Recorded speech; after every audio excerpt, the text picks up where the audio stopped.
Hello friend, welcome back to Toyota Maintenance YouTube channel. I'm pretty sure most of you recognize this 2007 Toyota Sienna from the previous videos. I already filmed a bunch of services on this vehicle. When this van came to me first time, I went through it, right, inspect stuff, and one of the things I immediately wrote them, the transmission fluid is really dirty and it should be flushed ASAP. The van came finally back, so let's go and see together how it's done. And this one should be easy, I will say, because this van actually still has a automatic transmission fluid dipstick, which you see right here. I will start with pulling out that dipstick, right? Getting it out of that tube and confirming there is plenty of the fluid, but it's absolutely nasty. Do you see that almost brown and black color and that residue on my fingers? Yeah, this is the reason why we're doing it, and wait when we will catch the fluid and you will see it in the catching pan. I can tell you it will be really nasty.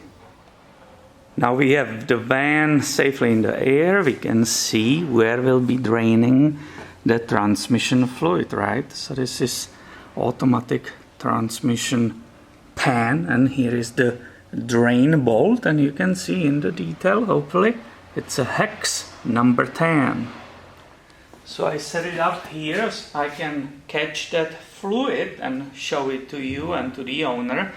Number one, how bad it was, and also we can measure the amount which is used for this vehicle in so-called drain and fill automatic transmission fluid exchange, right?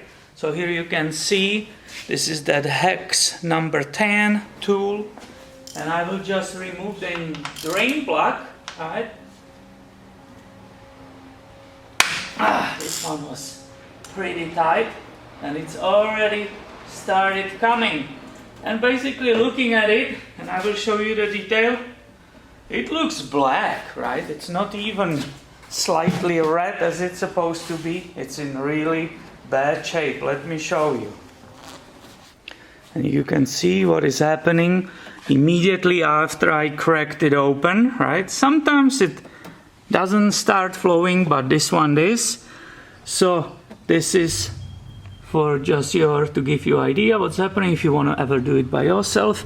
And I will continue with removing that drain bolt to speed up this process. When I removed that plug, it came out pretty fast, right, with kind of pressure, power. So I believe there will be, at least 4 quarts in it. Still nicely dripping. It's nasty, I will show you later. Let me show you that drain plug with its gasket. You can see it right here, right? It has that shiny gasket right here. Hopefully you can see it. And there is a small also magnet in it to catch possibly some shavings. But this one is clean. It's just the fluid is really bad. Let me show you. Now, while it's still dripping, let's discuss which fluid, right, which automatic transmission fluid belongs in this transmission.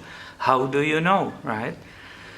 Also, let's discuss this. If you pull that dipstick and you pay attention to the detail, look, there is like a little note to you here.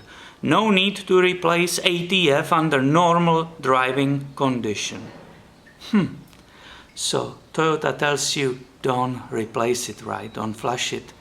I greatly disagree, obviously. Don't flush it if you won't destroy your transmission. That's the only way I will agree. If you want your transmission last, definitely frequently replace this fluid, that oil. And now which one? Well, you can it's even written in the owner's manual, which is in the glove box, right? But also, if you look on these dipsticks on the bottom, there is written here on these lines, cool. And then here is written hot, and a little bit above it, it's very slightly visible WS. And that's why I have ready here, right, the case of the WS, which means world standard by the Toyota, right? This is specially formulated by Toyota for Toyota vehicles. They just changed the packaging.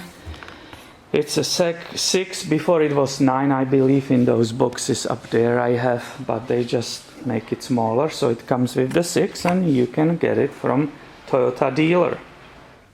Now this is approximately 30 minutes later and you can see that fluid is still coming out and still dripping. So if you do it yourself, you can let it keep dripping, right? I need to keep going, so I will close it right now and continue with this fly. I will be doing this procedure twice, so I'm not replacing this crusher washer, right, which is right here. And I also will just close it tight and snug. I will be not torquing it yet to the 36 foot-pounds of torque, which is 49 Newton meters. If you do only one flush, right, that will be time. Replace that washer and correctly torque this drain plug. Drain plug is in the place, so I can finally show you the quality of that fluid which came out. And as you can see, it's basically black, right? It's a very heavy contamination, and for those who doesn't know, it should be bright red color, excuse me, right? The red like this, and it should be also transparent. We cannot see through this nightmare whatsoever. So now you are suddenly questioning the statement of Toyota, right, that under normal conditions this fluid doesn't need to be replaced ever. Very interesting, right? I promised to you to measure the amount, right, so we know what is the drain and fill. You can see the pan is almost empty, and if you look on my measuring device here, on the right are liters, so it's exactly 4 liters, or on the left it's approximately 4.2 quarts.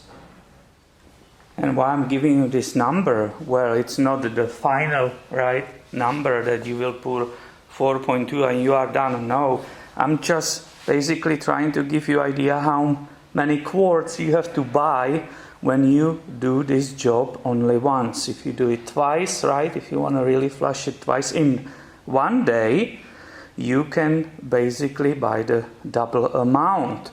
Also, some people will recommend you, if it's your vehicle, you have a time, you will replace this one amount, you will do it once, and maybe 1 week later you will do the second flush. That's completely up to you. And some of you might ask, oh, why you want to do it twice, right? You got all the fluid out and you are putting new one. When we actually didn't get all the fluid out, I have no access to the torque converter, which also contains that old fluid. There's no drain plug on it, so there's no way to drain it. This is the easy way. I'm trying to show you today something what everybody can do at home, right? So we should do it twice to replace as much as possible of that old fluid. Now Sienna is back on the ground, so I brought my transmission fluid funnel, right? It needs to be very narrow at the end. That's the only way it fits in that tube, that transmission dipstick tube, right? So I will hold it right here. I can put that rag also around it because I really don't want to have any spills here, right? You have to be pouring this very slowly. You can't just put it upside down, this quart, right? You have to go slow because that tube, the transmission dipstick tube, it's very narrow. So carefully, this takes time, right? I'm pouring it down and I will fill it up with 4.2 quarts. I got all the fluid inside, so I'm putting back the dipstick in the tube. And I'm ready to start up the engine and run the transmission through the gears.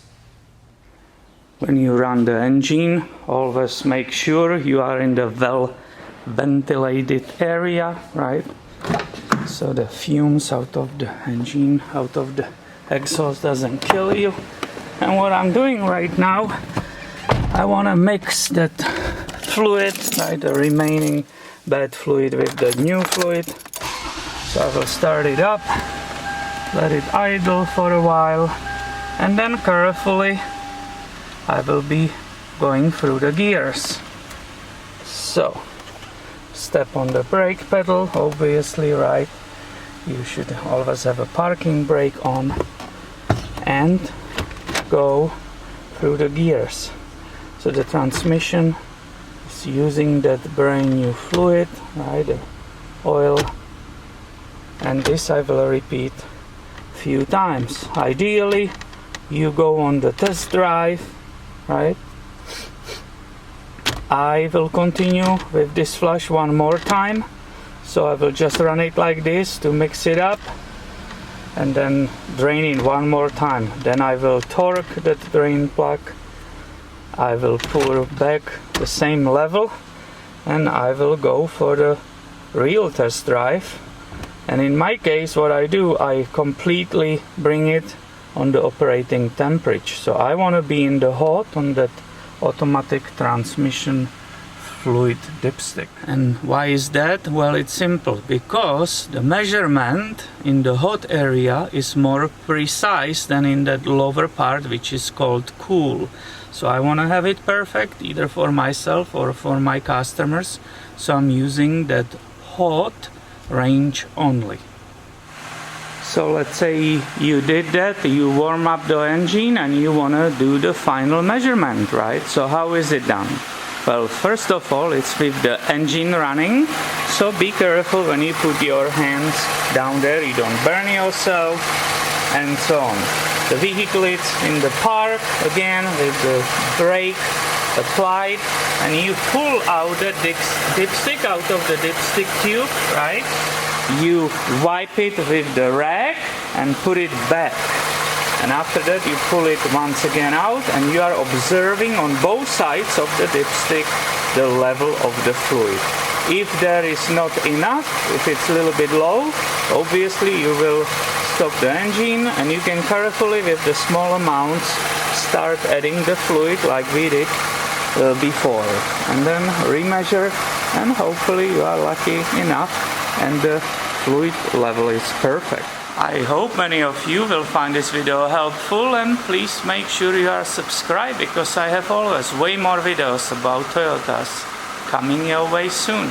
Thanks for watching and have a nice day, my friend.